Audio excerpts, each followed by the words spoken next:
안녕하세요. 옹달샘 교육의 한자가 보인다를 제작을 하고 한 권혁철입니다. 오늘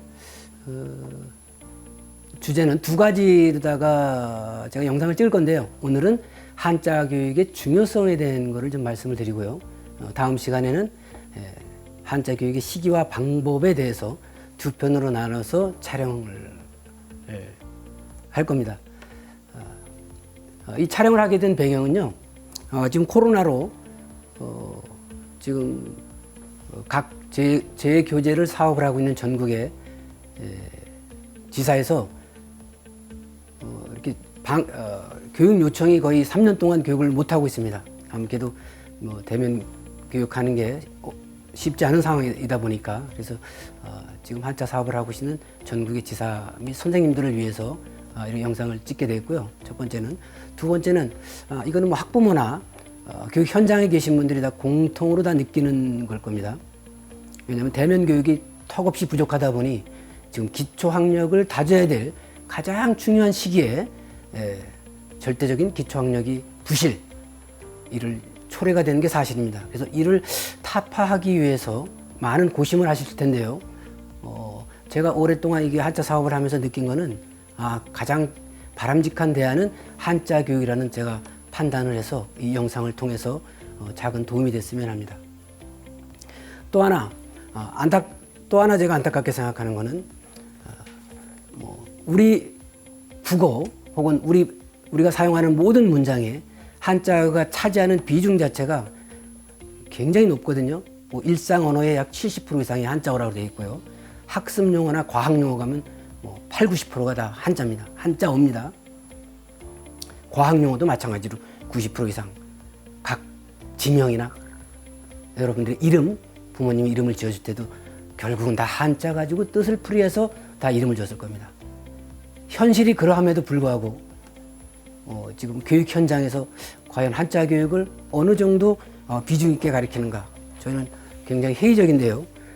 그래서 우리 공교육의 가장 문제점이 우리 국어 교육을 정상화시키지 못한다, 이런 판단 하에, 그래서 제 영상을 통해서 제 욕심은 많은 분들, 학부모님들이 아이들 교육하는 데 참고가 되시고, 또 교육 정책을 입안하고 하는 행정가들 혹은 나라의 지도자분들, 국회의원이나 문교부 장관 내지는 교육 현장에서 교육 정책을 담당하는 분들이 이 영상을 보셔서 우리 국어가 정상화되기를 바라는 마음 또한 매우 큽니다. 이런 이유로, 세 가지 이유로 영상에 임하게 됐습니다. 방금 전에 말씀을 제가 드렸듯이요, 일상 언어의 거의 70% 이상이 한자어입니다. 자, 그럼 70% 학습 용어는 더 올라간다고 말씀을 드렸죠. 과연 여러분들 그러면 우리가 한자를 교육을 하시면서 70%만큼 중요시하나요? 70%, 80% 됐다는 것은 한 문장에 그만큼 70%만큼 80%만큼 한자가 중요하다는 얘기입니다, 사실은. 세상에는 많은 언어와 문자가 존재하죠. 언어로만 따지면 제가 책을 보니까 6,500가지가 넘는답니다. 지구상에 존재하는 언어 수가. 문자도 또한 엄청 많죠. 우리가 이 한자는요, 지구상에 지금 존재하는 인구 중에 가장 많은 사람이 사실은 한자에 영향을 받고 있습니다. 일단 물론 중국이라는 나라가 워낙 인구가 많은 대국이고요. 약 한 14억 된다고 그러죠. 남북한, 일본 이렇게 합쳐도 한 2억이 넘습니다. 그 다음에 동남아를 가보면요, 말레이시아, 인도네시아, 태국, 싱가포르, 대만, 이런 나라는 다 대부분이 다 화교들로 이루어져 있습니다. 그러니까 정확히 이 한자만 알고 있으면 최소한의 의사소통은 가능하다. 그래서 우리 동양문화권은 다른 말로 뭐라고 합니까? 한자 문화권이다, 이렇게 얘기를 하죠. 그런 의미로 볼 때 한자의 비중은 대단히 중요한데도 불구하고, 제가 알기로 영어도 몇 해 전인가 초등학교 3학년부터 정규 과목이 되어 있는 걸로 제가 알고 있는데, 한자는 유언하게도 초등학교 6학년 동안 한자 교육은 정규 과목화 되지 못했습니다. 그럼 중학교, 고등학교 가서 정말로 열심히 한자 교육을 하느냐? 그것도 아니죠.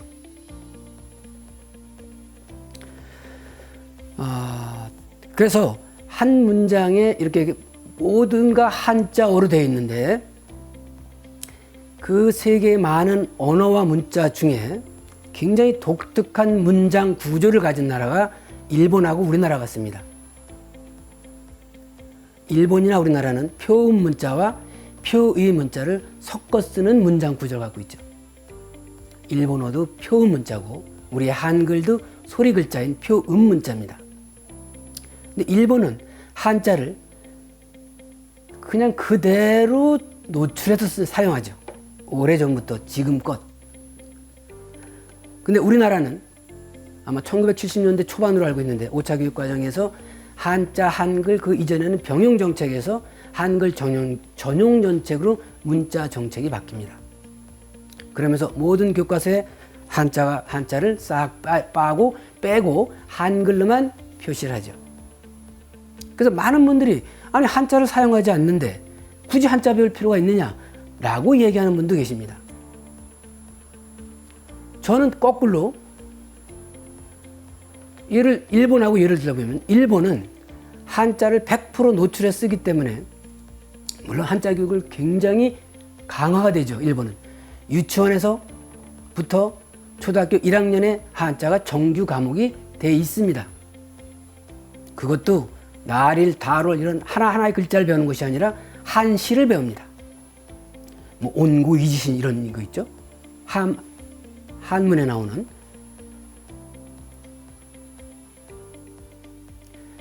그럼 일본에서는 아이가 예를 들어볼까요?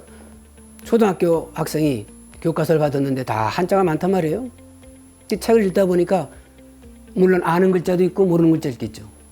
모르는 글자가 나오면 아이는 어떡합니까? 자기가 찾아보든지 선생님한테 물어보든지 해야겠죠. 막히니까. 자, 그럼 우리나라 여건을 말씀드릴까요? 아까 한자를 안 쓴다 그랬죠? 어떤 교과서를 봐도 대학 교과서까지도 다 한글로 되어 있습니다. 막힐 일은 없어요. 읽는데 막힐 일은 없어요. 요즘은 뭐 입학하기 전에도 한글을 다 익히고 가는 세대니까. 한글 문맹자들 있습니까? 지금? 없죠. 다 알아요. 글은 다 알아요. 그럼 읽는 데는 막힘이 없어요. 그러면 아까 그랬죠? 학습 용어의 80%, 과학 용어의 90%가 다 한자어다고. 뜻은 별개죠. 읽는 거와 뜻을 파악하는 건 또 별개입니다. 일본에서는 막히니까 물어라도 보지만 한국에서는 글을 읽으니까 다 뜻도 알 거라고 착각을 하고 있습니다. 요즘에 고등학교만 나와도 외국 원서 다 읽을 수 있죠? 그러면 고등학교 나와서 외국 원서 책 사봅니까? 그 현상과 똑같습니다. 그러니까 우리나라에서는 한글로만 한자를 표시하는 것이 아니라 한자어라래죠. 우리 한글로 표현을 해요. 뜻은 모르고 지나갑니다. 얼마 전에 TV 제가 그 퀴즈 프로그램에 이제 어른들 나와서 보니까 이빈 후과에 대한 걸 문제가 나왔어요. 정확히 아는 사람이 없더군요. 어른인데도 불구하고. 이빈 후과가 뭘 치료하는지 정확히 아는 사람이 어른도 모릅니다. 그럼 아이들은요? 더 어렵겠죠? 이빈 후과가 뭡니까? 귀, 코비, 후.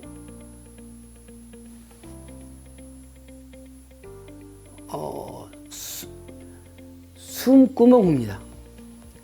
이비인 후, 숨구멍. 그 다음에 이비인 후, 이는 목구멍 인자입니다.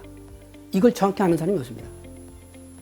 또 몇 해 전에는 옛날 구제역이다 해가지고 동물 바이러스 때문에 아주 굉장히 이렇게 각 거리마다 방역하고 이랬지 않습니까? 여러분들 구제역이 왜 구제역이라는 이름을 줬을까요? 입구자, 발굽제자, 돌림병 역자입니다. 그러니까 동물의 입과 발굽을 통해서 역병, 전염된다는 거거든요. 전염되는 병입니다. 이거 아는 사람 몇이나 될까요? 한자를 알면 답이 그 안에 다 있습니다. 저는 이제 충남 당진에서 살고 있는데요. 당진에는 필경사라고 있습니다. 뭐 당진 시민들이야 물론 당연히 알겠죠.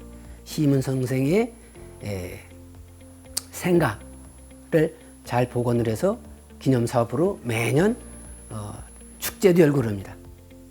근데 거리 지나다 보면 필경사 거리 이정표가 있습니다. 어떻게 해요? 한글로. 아마 외지에서 저 필경사 표지판을 보고 어떤 생각이 드셨을까요? 도대체 어떤 데인지 가늠할 수 있을까요? 아마 대부분은 이거 무슨 절인가 아마 이렇게 생각할 겁니다. 근데 그 한자가 뭐냐면 붓필자 있죠? 붓필자, 밭갈경자, 집사자입니다. 그러니까 한자로만 만약에 표기가 되어 있다면 붓을 잡고 밭을 갈고 글을 쓰면서 농사를 지신 분이라는 거를 쉽게 미루어 짐작할 수가 있습니다. 그래서 우리는 일본보다 한자 교육을 더 해야 하는데도 불구하고 그 반대로 가니 안타깝습니다. 참고적으로 일본은 과학 분야에서만 노벨상을 20명 넘게 배출한 거 다 아시죠? 우리나라 노벨상 그렇게 교육 열성, 전 세계적으로 교육 잘한다, 열성적이다 소문날 정도로 이렇게 많이 교육에 정성을 많이 쏟으시는데 아직까지 과학자 배출 노벨상 받은 사람 단 한 명도 없습니다. 이건 뭘 의미할까요? 얼마 전에는 제가 매스컴에서 봤는데요. 대기업에서 신입사원 채용하면 가장 문제점이고 부족한 게 뭐냐 요즘 젊은 사람들. 혹시 들으셨나요? 국어 실력 없다고 합니다. 국어 실력. 당연한 결과죠.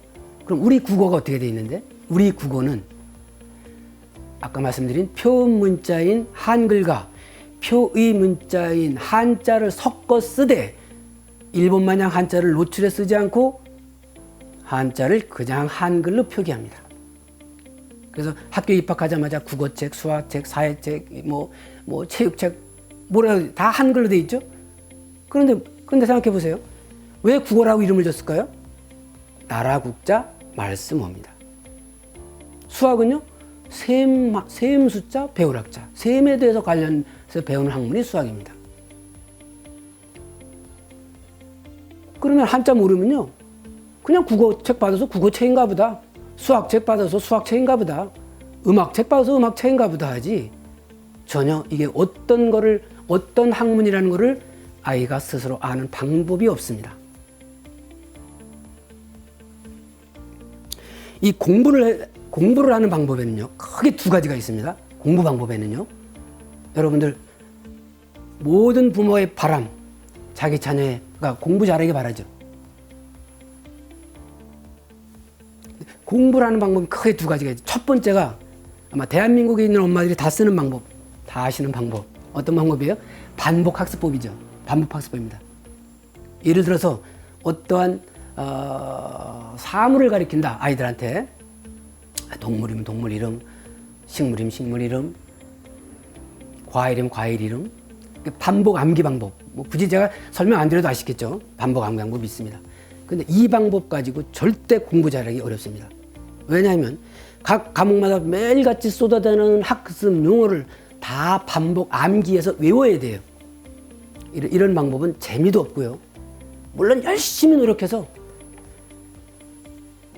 단기간에 효과를 보기에는 빠르죠. 근데 의미 없는 교육을 받았기 때문에 오래 지속이 안 갑니다. 시간이 지나면 다 까먹습니다. 그럼 다른 방법이 있느냐? 다른 방법이 있죠. 바로 유추 방법입니다. 어릴 적 유추 능력을 키워주는 겁니다. 한자를 많이 하는 아이들이 공통된 특징이 뭐냐면요. 공부를 잘합니다. 국내 체험소단 1급단 아이들 예를 들어볼까요?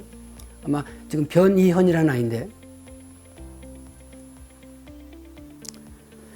이 아이는 초등학교 1학년에 1급을 합격을 했죠. 근데 1학년 때 그때 신문에 나온 내용 보면 5학년, 6학년 국어, 수학, 과학 이런 거 거의 다 마스터가 다 됐다 이렇게 나왔어요. 결과치가. 선행을 학습했거나 학원을 보내서 과외시켜도 천만의 말씀입니다. 학원 안 다닙니다. 집에서 엄마하고만 생활하는 아이입니다. 그 아이 하나뿐만이 아닙니다. 그 아이보다 먼저 읽었다는 아이도 마찬가지입니다. 그럼 한자를 알면은 왜 이렇게 공부를 잘할까요? 공부를 잘할까요? 한자를 아는 아이들이 공부를 제가 아까 잘한다고 말씀드렸죠? 바로 어휘력 때문에 그렇습니다.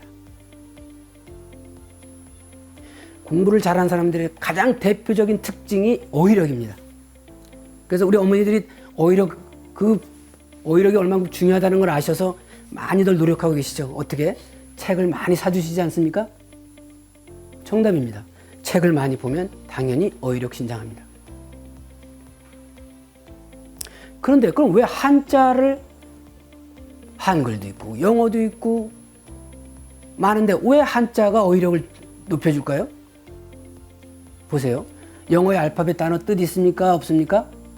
뜻 없죠? 한글의 자음 모음의 뜻 있습니까? 없습니까? 뜻 없습니다. 일본말 히라카나 가타카나의 뜻 있습니까? 없습니다. 그럼 한자는요?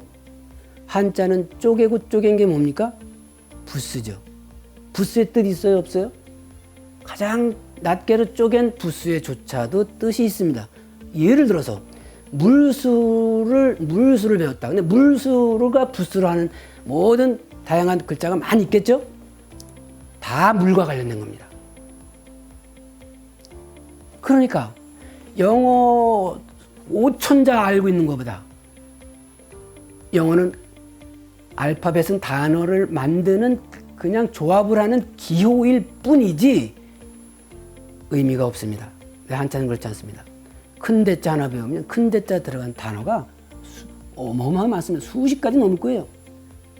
뜻도 훼손하지 않고 이 글자가 앞에 붙건 큰 대자가 중간에 붙건 뒤에가 붙건 관계치 않고 그 단어에 크다라는 의미 부여가 되어 있습니다.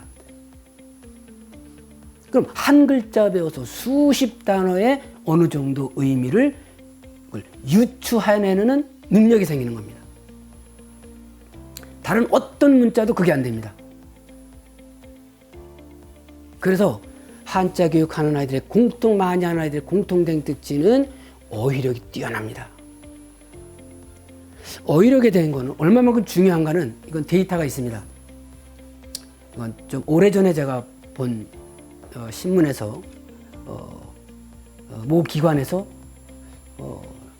실제 서울대생들하고 지방에 있는 대학교, 학교는 서울대라고 지정해 그 지방에 있는 학교는 어느 학교인지 거기 지정이 안 돼 있는데 어쨌든 지방에 있는 그럼 서울대라고 하면 일단 뭡니까? 공부를 잘 해야만 갈 수 있는 대학이죠. 그래서 공부를 잘하는 서울대생과 지방의 삼류대학 학생 간의 비교한 결과가 저는 신문에서 본 적이 있습니다. 그 두 가지 결론이 났죠. 첫 번째가 뭡니까? 어휘력입니다. 서울대생들은 즉 공부 잘하는 학생들은 어휘력이 뛰어나다. 그럼 여러분들은 반추해서 이제 앞으로 고민을 좀 더 심각하게 하셔야 되겠죠. 어휘력이 뛰어나니까 어휘력이 뛰어난 아이들이 공부를 잘해? 아마 이거는 일본이나 전 세계 공통일 겁니다. 그래서 우리가 결국 학교 가서 학습을 하는 건 각 과목마다 나오는 어휘를 배우는 거죠. 그래서 어휘력을 증대시키는 가장 좋은 방법, 여러분들이 알고 있는 독서, 물론 맞습니다만 도대체 얼마나 책을 많이 읽어야 될까요? 그보다 훨씬 더 효과 큰 방법을 제가 오늘 알려드린 겁니다. 한자를 알면 어휘력이 급성장합니다. 폭발적으로 증가합니다. 폭발적으로. 아까 말씀드렸죠? 물 숫자 하나 배우면 물 숫자 들어간 단어, 하수도, 상수도, 수도, 해서 수자원공사부터 수력 발전소부터 다 물과 관련된 건데 되잖아요. 그래서 첫 번째가 어휘력이 그 조사 데이터의 첫 번째 조건이 공부 잘하는 사람은 어휘력이 뛰어나다. 그래서 그런 정보를 여러분들은 오직 책만 사주시려고 많이 읽히려고만 할 것이 아니라 우리 글 속에 70%, 80%가 다 대부분이 특히 중요한 글자는 더더욱이나 한자어입니다. 그래서 한자를 알면 한자를 많이 하는 아이들이 공부를 잘하는 거는 배우지 않은 글자도 어떻게 해요? 한자를 대입해서 유추해서. 그래서 아까 학습 방법은 반복하고 반복 학습 방법만 가지고는 이게 한계가 있고 사실 공부를 잘하고 흥미를 느끼기가 쉽지가 않다. 그런데 한자를 많이 하는 아이들은 모르는 책을 읽다가 모르는 단어가 나왔다. 예를 들어서 뉴스를 보는데 수자원 공사가 어떻고 화력 발전소가 어떻고 아이가 처음 듣는 단어라 할지라도 한자를 알고 있는 아이들은 화력 발전소? 나 불화자 배웠는데 불과 관련된 건가? 거의 50% 맞죠? 수력 발전소? 나 물수 배웠는데 물과 관련된 건가? 맞죠? 혼자서 단어를 유추해내는 능력. 이거를 어릴 적 학교 가기 전에 여러분들이 만들어 주셔야 됩니다. 유추 능력은 굳이 전문 교육이 필요 없고요.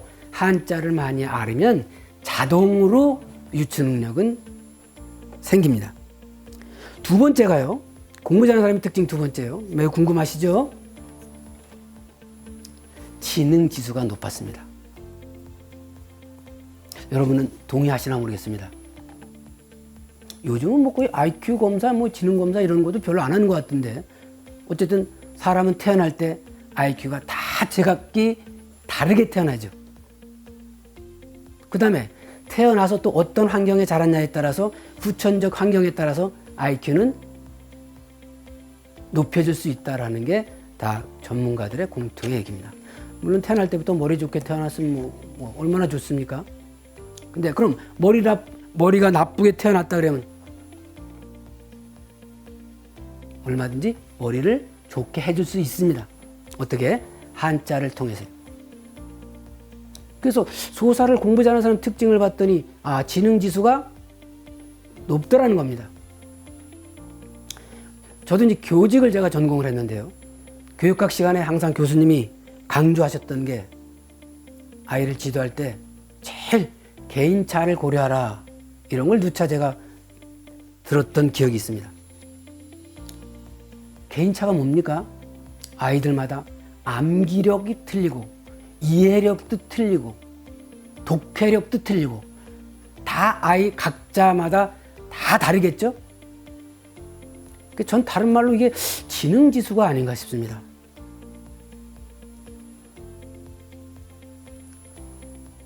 그런데 지능지수를 한자 교육을 하면 지능지수가 굉장히 높여진다는 결과가 있습니다. 연구 결과가 있습니다. 이거는 일본인 이시 이사오 씨가 학교 선생님이 일본에서 유아들을 대상으로 아마 만 4세가 지나 이제 지능검사 테스트가 가능하죠. 만 4세가 지난 아이들, 일본에서 거주한 아이들 한 명이 아닌 여러 명의 집단으로 실험을 했습니다. 1년 동안 한자 교육을 전혀 이전에 안 받은 아이들만 모아서 1년 동안 학습을 한 후에 IQ 테스트를 했더니 IQ가 100 평균 교육하기 전에 100이었던 그 그룹이 110으로 올라가고요. 2년 했더니 120되고 3년 했더니 130까지 올라가죠. 무릎을 쳤죠. 한자가 아이들의 IQ까지 높여지는구나 라고 해서 전문 기관에 의뢰합니다. 도대체 어떤 요인 때문에 이렇게 아이들의 한자가 높여졌느냐 규명해달라 그랬더니 거기서 나온 두 가지 결론은 한자는 뇌에서 처리 속도가 빠르다. 대부분의 이 표현 문자인 한글이나 일본말 이런 영어나 이런 거는 청각화라는 이 소리를 들으면 그런 과정을 겪는데 한자는 바로 눈으로 봄과 동시에 시각 언어잖아요. 그래서 바로 글자 자체가 단어이기 때문에 뇌에서 처리 속도가 빠르다는 결론을 냈고요. 두 번째는 대부분의 문자는 좌뇌에서 담당을 하는데 한자는 좌뇌 운에 공이 반응을 보이더라. 그래서 이분이 나중에 이제 한자가 내 아이를 천재로 만든다라는 책까지 집필하셨는데 그 책에 대한 내용은 아마 다음 시간에 제가 조금 더 자세하게 언급을 해드리고요. 어쨌든 공부를 잘하는 모든 여러 부모님들의 바람을 가장 최소의 비용으로 최대 효과를 내는 건 제가 볼 때는 우리의 문자 구조상 한자가 가장 바람직하다 이런 걸 말씀을 드립니다. 그래서 우리 지능을 얘기할 때요, 컴퓨터하고 예를 들은 게 아마 가장 좀 쉽게 이해가 되지 않을까 싶은데요. 가장 유사한 우리 인간이 만든 기계 중에 컴퓨터가 인간의 지능과 유사하죠. 사람은 태어날 때 머리가 각각 제각기 태어난다 그랬죠. 그리고 머리가 좋으면 좋을수록 공부를 잘할 확률이 높은 건 당연한 사실이고요. 아마 아이를 지도하는 선생님들은 누구나가 느끼실 겁니다. 똑같은 교육을 어떤 아이는 5번 해도 잘 이해를 못한 아이가 있느냐 하면 1번, 2번만 얘기해도 금방 이해하는 아이가 있습니다. 이걸 우리가 개인차다라고 이렇게 아까 말씀드렸듯이 얘기하는데, 물론 컴퓨터는 해다가 좀 용량이 느려서 좀 답답하다 그러면 방법은 있죠. 컴퓨터를 새로 구입하거나 또 다른 방법 있죠. 업그레이드를 시키면 됩니다. 386 컴퓨터가 펜티엄급을 하늘이 두 쪽 나도 못 따라갑니다. 그 처리 속도나 용량이나 못 따라가겠죠? 절대 못 따라갑니다. 인간도 마찬가지입니다. 예를 들어 IQ가 지능지수가 130짜리하고 100짜리하고 똑같은 수업을 듣고 평가를 해보면 똑같을까요? 천만 말씀입니다. 아마 거의 100짜리가 130 따라가려면 몇 배 더 노력을 해야 될 겁니다. 컴퓨터는 쉽게 업그레이드 시키거나 바꾸면 되지만 그럼 사람의 머리는 어떻게 할까요? 우리 아이가 태어났는데 머리가 나쁘다고 바꿀 수 없지 않습니까? 그렇지만 방법은 단 한 가지. 업그레이드 시키면 됩니다. 컴퓨터를 업그레이드 시키듯이 인간의 두뇌를 업그레이드 시키면 됩니다. 그래서 방금 전에 말씀드린 한자가 다른 문자가 다르게 한자가 아이들의 IQ를 높여준다는 그런 연구 데이터가 있습니다. 그래서 모 학습지 한자 회사에서는 아이들이 메인 카피로 한자 가이를 천재로 만든다. 틀린 말 아닙니다. 그래서 공부 방법이 굉장히 중요하다. 아이들을 반복 학습법으로 여러분들이 해왔던 방식으로 계속 할 거냐, 아이들한테 언어의 유추 능력을 키워줘서 한 가지만 가르쳐도 스스로 유추해서 문제를 풀어갈 수 있는 아이를 공부 방법을 선택할 것이냐, 여러분들이 선택하시면 됩니다. 그래서 유추 능력은 창의성 지수에도 나옵니다. 근데 요즘은요, 뭐 스포츠가 됐던 예술, 음악이나 이런 계통이든 공부든 조기 교육이 어느 때보다도 중요합니다. 여러분들 타이거 우즈 아마 3세 때인가부터 골프한 걸로 알고 있습니다. 옛날에는 개천에서 용났다 그랬는데요. 아마 요즘은 개천에서 용나는다는 얘기 듣기 않을 겁니다. 왜냐하면 옛날에는 환경이 다 비슷했어요. 있는 집이나 없는 집이나 교육 환경이 비슷한 환경에서 다 자라서 본인만 노력을 하면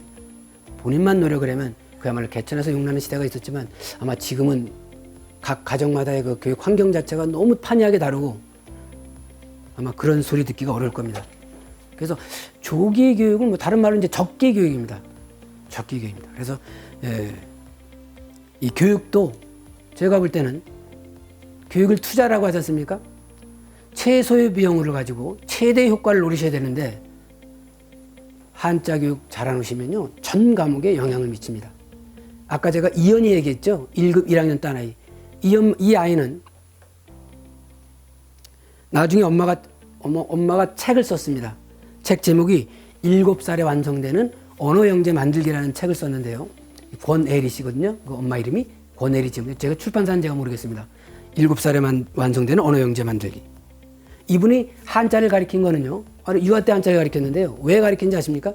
영어 실력을 늘리는데 한자만큼 좋은 게 없다라고 판단을 내려서 결국은 한자를 가르친 동기가 영어를 좀 잘하게 만들고 싶어서 한자 교육을 했답니다.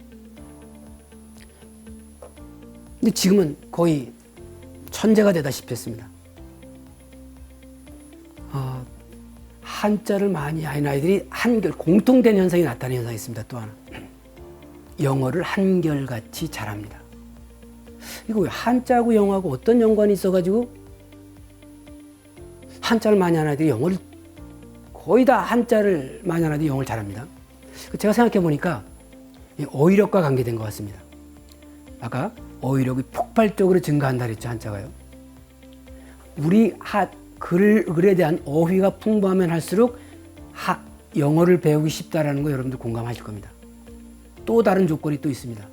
또 하나는요, 고사성어의 문법이라 그러죠, 문법. 주어 동사 이루어지는 문장에 이게 한자하고 풀이하는 그 순서가 어법이 문법이 동일합니다. 그래서 두 가지 요인 때문이 아닌가. 아까 영어에 대해서 물론 영어가 국제화 지수나 이런 공용어로서의 위상 무시할 수 없고 최고죠. 물론 영어 해야 됩니다. 그렇지만 영어는 의사소통을 위한 도구일 뿐입니다. 근데 한자는 그렇지가 않습니다. 한자는요, 우리 국어에 다 스며들어 있고 수학, 역사, 과학, 일본어 배울래도 한자, 중국어 배울래도 한자, 전 과목에 영향을 줍니다. 그래서 제가 영어 교육에 투자하시는, 영어 교육 하려면 굉장히 투자 많이 되시죠? 제가 엊그제 서울 갔더니 영어 학원인데 한 달에 유치원, 영어 유치원이라 그래가지고 한 달에 150만 원? 이런 유치원도 준비합니다. 한 달, 두 달, 1년 단위에서 과연 어느 정도 내가 영어를 습득하고 효과를 볼까요? 저는 영어 교육에 투자하는 거에 10분의 1만 투자해도 그 가치는 어마어마합니다. 여러분들 교육에도 경제 원칙을 적용하면, 경제 원칙이 뭡니까? 최소의 비용을 들여서 최대의 효과를 노리는 게 경제 원칙이죠. 제가 그런 관점으로 볼 때 가장 교육적 적은 돈으로 가장 최대 효과를 보는 건 제가 볼 때는 우리나라의 문자 여건상 한자입니다. 아까 방금 전 말씀드렸듯이 전 과목에 영향을 주니까요. 그래서 오늘은 한자 교육에 대해서 중요성에 대해서 말씀을 드리고요. 다음 시간에는 한자 교육 시기, 그럼 언제부터 하는 게 정말 바람직하냐, 그 방법은 어떻게 하는 게 좋으냐에 대한 말씀을 말씀을 드리겠습니다. 끝까지 시청을 해주셔서 대단히 감사합니다.